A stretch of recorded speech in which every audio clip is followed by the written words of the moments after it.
What's up, guys? So I had some time. I'm just driving right now. So I figured I wanted to just talk a little bit here about some things. I recently had watched a few videos, like Matt Johnson was talking about. He wanted people to wait and not say too much on their theories and get too sidetracked. But I was trying to talk about a theory that I had about a year ago that I caught a lot of heat for because there's not a lot of scientific data for it. And it was basically correlating plants to Bigfoot, to the Sasquatch. Well, along the way, about 6 months ago, I seen Michael Merchant talk about his plant people ideas. I reached out to him. I told him a few things. A lot of people don't correlate too much, but I tried to say in retrospect why they were close to Bigfoots. And people say, well, how is a plant even comparable? Well, we know that, we don't know, but most people are under the assumption that Bigfoot mind speak and they AKA cloak, which I don't like that term. So I started looking into relative science, and there's a well-known video out there by Mythbusters and well-respected scientists also that hook a plant to electrodes, and they hook it to the person's brain also, and that person thinks certain things, and that plant is ultimately hooked up to a graph. And what happens with that person that's thinking, the plant reacts to that and gives a graph readout. So essentially, that's like, mind speak, technically. I understand you're hooked up to that via electrodes, but I wonder if we tested it not being, they say plants respond to people in so many different things, but I was trying to correlate that with mind speak.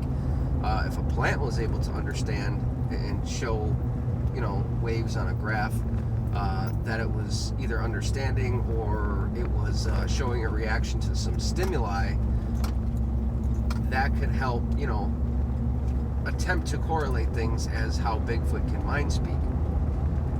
As far as cloaking, a lot of people talk about, chlorophyll that they have in their blood and all these other things.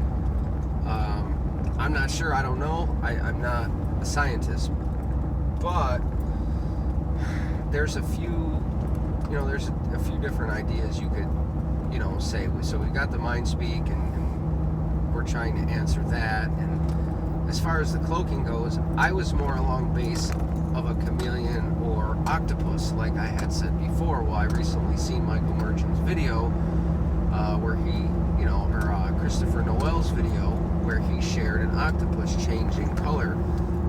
So could it be more of a chromosome feature that they have? But see, that's the thing. When we start talking about that, if you start talking about, well, it's a certain chromosome, wouldn't it have to state then, in direct correlation, that Bigfoot is an ape or a hominid, not something that can move interdimensionally? I mean, once you start talking chromosomes and stuff like that, we don't really know what something that can move interdimensionally can do. So I highly doubt it has, chromosomes, or I don't know. Who knows? We don't know. So that's why I was trying to be more into the frequency realm, and I tried to transition it over to that, but it's even harder. So kind of where we're at is we're up in arms. We don't know if they're alien based. I can't see them coming from another planet. I'm just not with that. I don't have any physical, nobody has any physical proof of them coming from another planet. About the only thing you could get is if a Bigfoot manifested right there or disappeared and had something, and it dropped something, and you were able to recover that something, and it was tested and stated it was from Mars or from one of the solar systems. Because you got to remember, now that we're talking about solar systems real quick, astrology and all these other things were prevalent way back when in history. And how did they know our star systems? I mean, we barely know them today. We have problems. We just found 7 new planets, right? So there's a lot. It's almost like we've lost our own history, which is really, really awkward to say in the best in retrospect. So it's just some ideas that I wanted to, talk about. But now if we start looking, how could we correlate all those together? Like the frequencies in plant-based materials and plants, and because I think unless we open our mind, anybody could just keep saying, oh, well, my theory is they are plant people, or my theory is they do this. We have to do some relative testing. We have to figure out a way to test it, so you don't get a theory unless you test your hypothesis, plain and simple. So we need ideas, and we do need some scientists or people in labs, and we do need the how do I say this? Some of the critical thinkers that are on board with a different paradigm, not the specific ape theory. I'm trying to stay grounded, and to say, well, he's looking into frequencies and doing this and doing that and claiming Bigfoot or talking about this woo, that doesn't mean that I'm into that. What it means is that my research is taking me that way, and I have to pay attention to that and figure things out. That's what any good scientist would do. Science follows all these other things, and we don't, call them names. Why? Because they wear a lab coat and they're in a lab? No, it's because they can do specific testing that most of us can't afford. That's what makes up the difference. A lot of people do have the know-how and are more technical, but still. So we got to figure some things out. I'm not going to share any more theories. I'm going to be getting into the woods pretty soon. I know the weather's going to be breaking, or hypotheses anyway. And I just want people to keep an open mind. You know what I mean? Don't close yourself in. And I don't think one person has the answer, and ever. I don't think one person will ever have the answer unless there's a body given for scientific, research. But I think it's going to take a cumulative effort to bits and pieces of multiple researchers' data to figure out the whole aspect of this situation. Because here's my thing.